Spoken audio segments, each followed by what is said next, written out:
नमस्कार, जय हिंद। आप सभी का स्वागत है द क्यू सॉल्वर पर। तो पार्ट 1 में हमने देखा था कि पदार्थ कणों का बना होता है। अब पार्ट 2 में हम इसका प्रमाण देखते हैं कि पदार्थ कणों का बना होता है। तो सबसे पहले आप ये समझिए कि पदार्थ, इसी को ही हम द्रव्य भी बोलते हैं, द्रव्य। लेकिन जो द्रव होता है ये अलग होता है। द्रव का मतलब होता है कोई लिक्विड बहने वाली चीज, और द्रव्य कोई पदार्थ। कहते हैं पदार्थ में कणों का प्रमाण। एक बीकर लिया, इस बीकर में हमने पानी भरा यहां तक,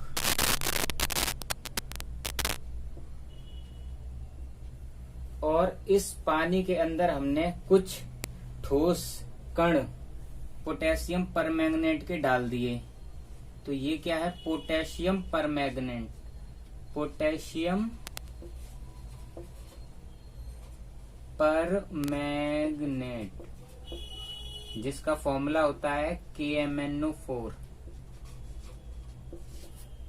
जैसे इसमें हमने पोटेशियम परमैंगनेट के कुछ कण डाले तो पानी ने तुरंत बोल दिया कि भाई ये तेरा घर और ये वाला मेरा घर। क्या इसमें ऐसा होगा? ऐसा बिल्कुल भी नहीं होगा। इसमें क्या होगा कि इस पानी में कुछ भी किए बिना ये जो पोटेशियम परमैंगनेट के कण हैं धीरे धीरे धीरे धीरे इस पूरे पानी में फैल जाएंगे।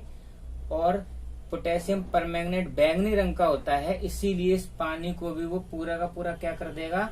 बैंगनी कलर का कर देगा। तो ये पानी देखिए पहले रंगहीन था, जैसे ही इसमें हमने KMnO4 यानी पोटेशियम परमैंगनेट डाला तो ये थोड़ी देर बाद अपने आप बिना कुछ किए कैसा हो जाता है? बैंगनी रंग का। थोड़ी देर बाद। तो इस चीज से हम ये निष्कर्ष निकाल सकते हैं कि जो पदार्थ होता है वो कणों का बना होता है। तो पॉइंट 1, पदार्थ कणों का बना होता है।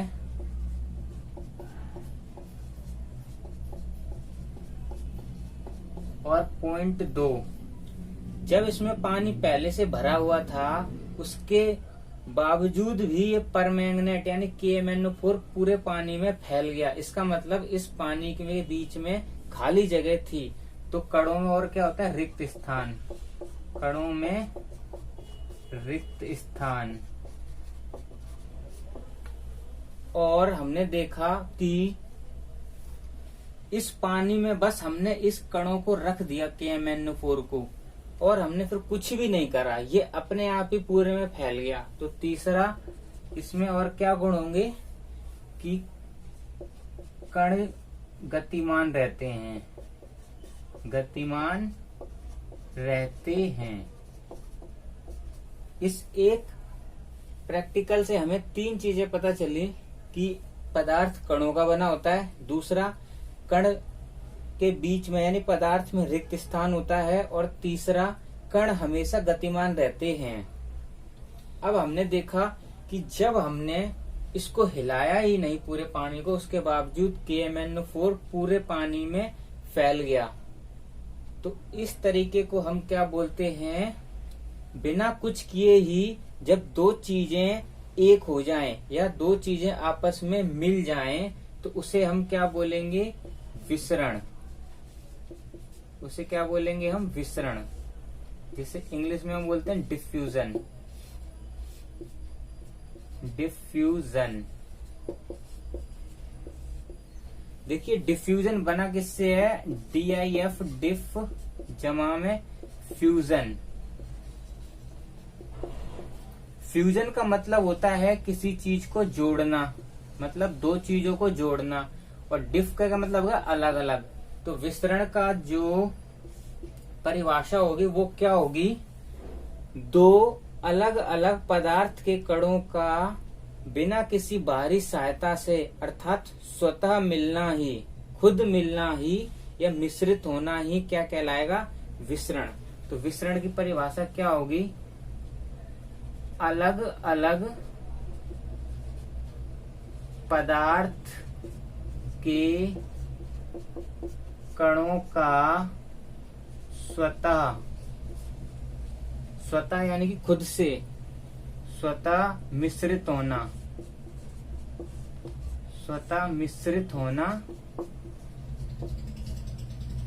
क्या कहलाएगा? विसरण। तो मान लीजिए ये कोई एक जार है, ठीक, और उसके नीचे एक और जार है,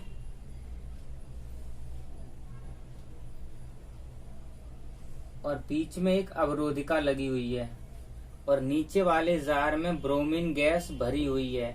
ब्रोमीन जो गैस होती है उसका रंग होता है लाल भूरा। ब्रोमीन गैस किस कलर की होती है? लाल भूरी। जैसे ही हम इस जार को उल्टा करते हैं तो ये ब्रोमीन गैस है, ये धीरे धीरे पूरे जार में फैल जाती है तथा पूरे जार को जो रंग होता है वो लाल भूरा कर देती है। तो इससे हमें पता चलता है कि पदार्थ कणों का बना हुआ होता है। और एक एग्जाम्पल हम देखते हैं। मान लीजिए ये एक बर्तन है, ये बर्तन पूरा पानी से भरा हुआ है। अब इस पानी के अंदर हम कुछ पराग कण डालते हैं। तो देखिए पराग कण क्या होते हैं? पराग एक चूर्ण होता है, चूर्ण जो फूलों पर पाया जाता है। यही चूर्ण पक्षियों, कीट पतंगों में चिपक जाता है तथा एक फूल से दूसरे फूल पर जाता है। इसी चूर्ण के अंदर जो कण पाए जाते हैं उसी कणों को हम पराग कण कहते हैं। तो उसी चूर्ण या पराग में से पराग कणों को निकालकर इस पानी के अंदर हमने डाला। तो जैसे ही इस पानी के अंदर इन कणों को डाला तो ये अपने आप इस पानी को हम बिना हिलाए देखते हैं कि ये इस तरह से मूवमेंट करना शुरू कर देता है। ऐसा क्यों होता है? क्योंकि जो पानी के कण होते हैं वो लगातार गतिमान रहते हैं, जिसकी वजह से वो इस कण को टक्कर मारते रहते हैं, और उसी टक्कर की वजह से ये कभी इधर जाता है, कभी इधर जाता है, कभी इधर जाता है, कभी इधर जाता है, इधर जाता है, इधर जाता है। तो हम देखते हैं कि ये टेढ़ी मेढ़ी गति करता है। इसी टेढ़ी मेढ़ी गति को हम ब्राउनियन मूवमेंट, ब्राउनी गति या ब्राउनियन मोशन कहते हैं। तो देखिए इसी टेढ़ी मेढ़ी गति को हम क्या बोलते हैं? ब्राउनी गति या ब्राउनियन मोशन। ब्राउनियन मोशन ये क्या होती है? पदार्थ के कणों की जिगजैग मूवमेंट या टेढ़ी मेढ़ी। तो हम लिख सकते हैं कि पदार्थ के कणों की जिगजैग या टेढ़ी मेढ़ी,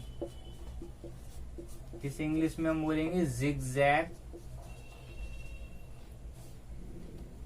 टेढ़ी मेढ़ी गति। यही क्या होती है? हमारी ब्राउनी गति। ये ब्राउनी गति पानी के अलावा हम प्रकाश में भी देख सकते हैं। जैसे मान लीजिए ये एक विंडो है, इस विंडो से प्रकाश आ रहा है,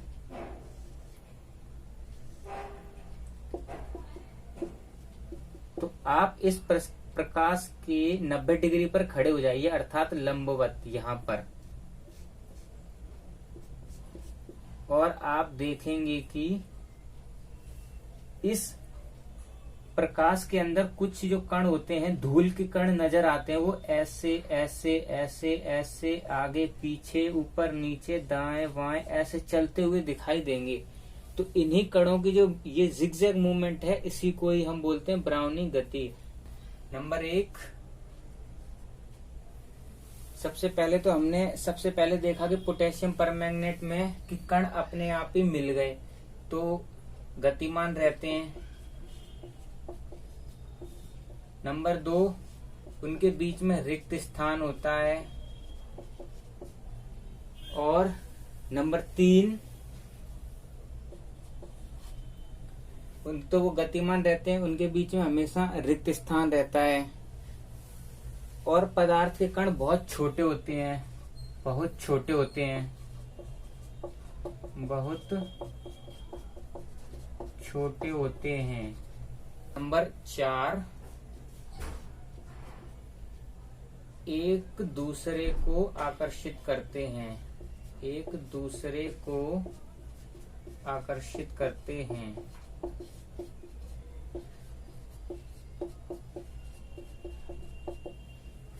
तो देखिए नंबर 4 वाला हम समझते हैं कि एक दूसरे को आकर्षित कैसे करते हैं। मान लीजिए ये आपके पास एक चौक का टुकड़ा, ये बर्फ का टुकड़ा और ये हमारी एक कील। आप इसमें से किसे आसानी से तोड़ सकते हैं? तो हम देखते हैं कि चौक को आसानी से तोड़ा जा सकता है, उसके बाद हम बर्फ को आसानी से तोड़ सकते हैं, और कील को तोड़ना थोड़ा मुश्किल होता है, इसे हमें तोड़ने के लिए ज्यादा मेहनत करनी पड़ती है। तो ऐसा क्यों होता है? तो देखिए जो चौक के कण होते हैं वो थोड़े कमजोर बंधे हुए होते हैं, और जो हमारा क्यूब होता है बर्फ का, इसके कण थोड़े ज्यादा मजबूत बंधे हुए होते हैं। और जो हमारे कील है इसमें जो कण होते हैं वो बहुत ज्यादा मजबूती से बंधे हुए होते हैं। तो जो ये बंधे हुए होते हैं या बांधने वाला जो बल होता है, इसी को हम बोलते हैं कोहेसन, जिसे हम बोलते हैं ससंजन, ससंजन बल। तो देखिए ससंजन बल क्या होता है? वह बल जो पदार्थ के कणों को परस्पर यानी आपस में बांधे रखने के लिए उत्तरदायी है। तो देखिए कोहेसन का बल क्या होता है? अगर मान लीजिए ये कोहेसन का बल ना होता तो कोई भी पदार्थ, उसके कण आपस में इकट्ठे रह पाते, तो इसका मतलब कोई भी पदार्थ हमें कभी भी ठोस रूप में नहीं मिलता। तो इसीलिए कोहेसन का बल आवश्यक है।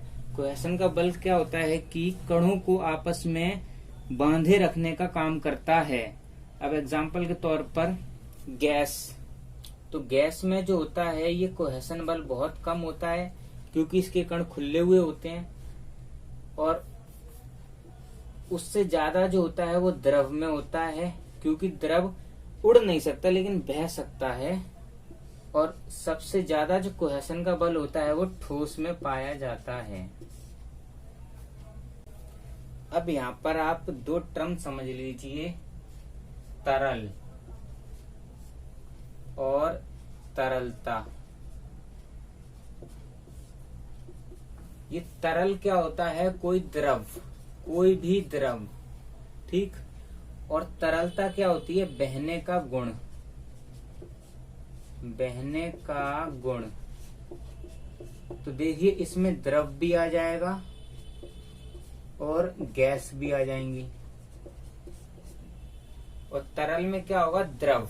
लेकिन तरलता में क्या होगा? बहने का गुण, यानी कि पानी और शहद। तो ये दोनों के दोनों तरल हैं, लेकिन इनकी तरलता अलग अलग है। पानी की तरलता ज्यादा है और शहद की तरलता कम है, क्योंकि पानी ज्यादा तेजी से बह सकता है शहद के मुकाबले।